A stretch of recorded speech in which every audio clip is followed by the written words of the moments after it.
ఈ దినము gift of Jesus ఈ మినిస్ట్రీ ద్వారా మీకు వచ్చుచున్న మాట వాగ్దానం అని మీరు తీసుకోవచ్చు.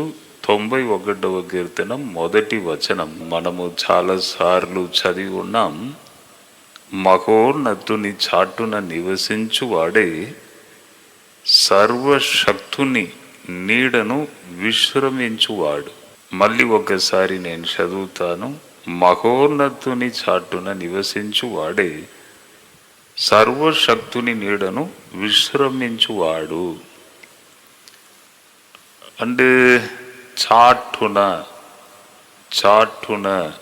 నివసించువాడే అంటే మహోన్నతుని అంటే సర్వశక్తి గల దేవుని చాటున నివసించువాడే. ఇది సాధ్యమా? దేవుడు ఎక్కడ, మనం ఎక్కడ? మనం మనుషులము, దేవుడు దేవుడే, నరుడు నరుడే. దేవుణ్ణి లిమిట్ వేరు, నరుణ్ణి లిమిట్ వేరు. మనం ఎంత మోయగలము? ఒక 30 కిలోలు 40 కిలోలు మోయగలము. దేవుడు అలా కాదు. ఒక ఐలాండ్, దీవు అంటే ఒక ఐలాండ్ను ఆయన మోయగలడంట, తీస్తాడంట, ఎత్తి చేతులు ఇలా పట్టుకుంటాడంట. అంటే భారతదేశం కూడా చుట్టూ వాటర్ ఉన్నది, ఇది కూడా ఒక ల్యాండ్. దేవుడు లేపుతాడంట దేశమును. కాబట్టి దేవుణ్ణి శక్తి వేరు, నరుణ్ణి శక్తి వేరు. భూమి అంతట ఈ సూర్యుడు వెలుగును ఇచ్చుచున్నాడు, దేవుడు చేసిన సూర్యుడు. ఇప్పుడు అంత యుద్ధము వచ్చే సూచనలు ఉన్నవి. ఇరాన్ ఇజ్రాయేలు యుద్ధము జరగబోచున్నదని చెప్తున్నారు. తీవ్రంగా ఉన్నది అక్కడ పరిస్థితి. ఎవరైనా సూర్యుడిని మిసైల్ ద్వారా అటాక్ చేయగలుగుతారా? కొద్దిగా కూడా ఆలోచన కూడా చేయలేరు. దేవుడు చేసి పెట్టిన సూర్యుడిని ఇక్కడి నుంచి ఒక నరుడు ముట్టలేడు, దగ్గరకు పోలేడు, ఏం చేయలేడు. అంటే మన లిమిట్కి ఎక్కువ దేవుణ్ణి కార్యం, దేవుణ్ణి క్రియ మనకు అస్సలు మనం పోల్చలేం. అటువంటిది అంత గొప్ప దేవుని చాటున మనం నివసించగలమా? దీనికి ఇప్పుడు ఒక మార్గం సాధ్యం. ఏమిటి అంటే పరిశుద్ధాత్మను పొందడు. యేసు ప్రభు అన్నాడు, పరిశుద్ధాత్మను మీరు పొందితే నేను మీలో, మీరు నాలో. అప్పుడు మహోన్నతుని చాటున మనం నివసించగలం. ఆయనలో చాటున మనము ఉండగలం. ఈ ఎక్స్పీరియన్స్ ఉండే పరిశుద్ధాత్మ అనుభవం అంటే దేవుడే మనలో నివసించడం, మనలోనికి రావడం. ఇది కూడా ఒక పశువుల పాక, మురికి, ఒక నిమిషానికి ఎన్నో ఆలోచనలు, మన బాడీ, ఇది కూడా ఒక పశువుల పాక. ఇక్కడ రాగలుగుతాడా? ఇక్కడ జన్మిస్తాడా? అందుకే ఈ లోకంలో ఆ స్థితిని దేవుడు ఎన్నుకొని పశువుల పాకలు జన్మించి నీలో నేను జన్మించగలను, రాగలను అని మనకు ఆయన చూపించాడు. ఆయన జన్మం ద్వారా మనకు అర్హత లేదు. దేవుణ్ణి మనలో పెట్టుకోవడం మనకు అర్హత లేదు.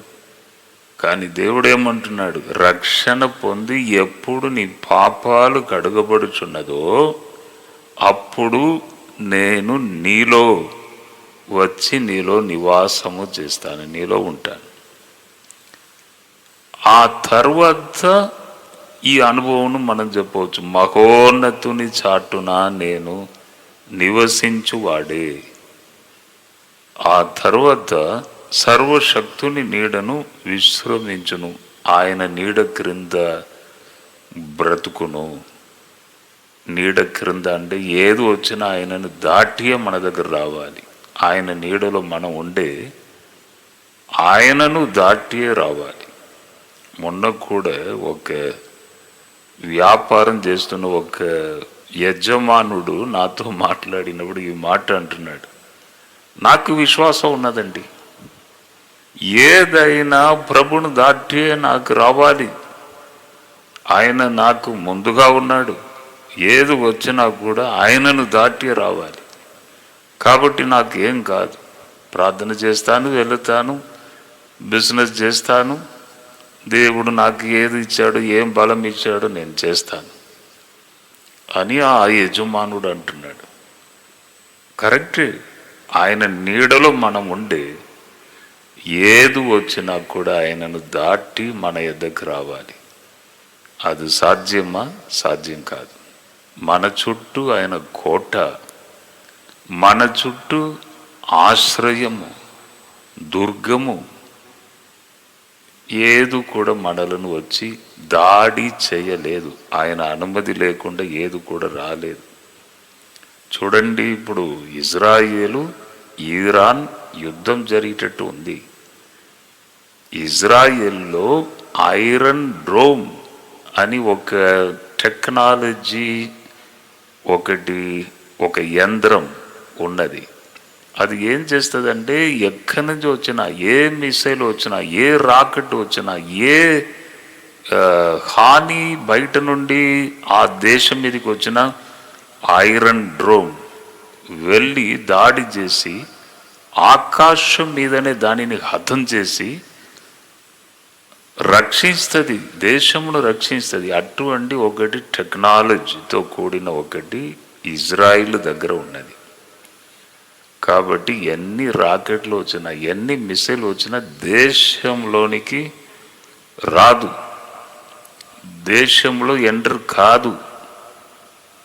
ఒక యంత్రము, నరుడు కనిపెట్టిన ఒక యంత్రము ఇంత గొప్ప పని చేస్తే, దేవుడు, భూమిని చేసిన దేవుడు, ఆయన ఒక వ్యక్తికి అండగా ఉండే, ఆయన నీడలో ఒక వ్యక్తి ఉండే ఏ అపాయం కూడా రాదు, ఏ తెగులు రాదు, ఏ వ్యాధిని కూడా దేవుడు రానియాడు. నేను ఐగుప్తీయులకు వచ్చిన రోగములను, వ్యాధులను నీ మీద నేను రానియను అని దేవుడు అంటున్నాడు. నేను నిన్ను స్వస్థపరచు యెహోవాను అని దేవుడు అంటున్నాడు.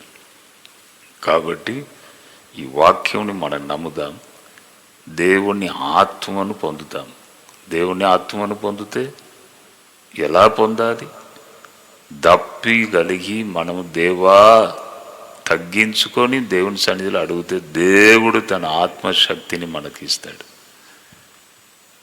అంత్యకాలములో శరీరులపై నా ఆత్మను కుమ్మరిస్తానని వాగ్దానం చేశాడు. పెంతెకోస్తు దినం ఆ పవర్ దిగొచ్చింది భూమి మీద. కాబట్టి పరిశుద్ధాత్మ కాలం అడుగుడి మీకు ఇయ్యబడును. కాబట్టి మనం అడుగుదాం, ఈ అనుభవం పొందుదాం, దీవించబడదాం. మీ కొరకు నేను ప్రార్థన చేస్తాను. ప్రభువా, ఈ వాక్యమును మేము ధ్యానించాం. ఈ దినము నీ బిడ్డలు ఏ పనికి వెళ్ళినా ప్రభువా మీరు సక్సెస్ చేయండి, ఎటువంటి హాని అపాయం జరగకుండా కాపాడండి. నేను చెప్పాను, నీ నీడలో మేము ఉండే గొప్ప ధన్యత అని చెప్పాను. అటువంటి ధన్యత ఈ బిడ్డలకు మీరు అనుగ్రహించండి. స్తోత్రం. అపవాది తంత్రములను, ఆ అపవాది ఒక ప్లాన్ను యేసు నామములో లయపరచుచున్నాం ఇప్పుడే. ప్రభు, ఎక్కడ వెళ్ళినా నీ కాపుదల దయచేయండి, తోడుగా ఉండండి, మంచి ఆరోగ్యం దయచేయండి, నెమ్మది దయచేయండి. బలహీనంతో ఉన్నవారికి బలము వారికి అనుగ్రహించండి తండ్రి.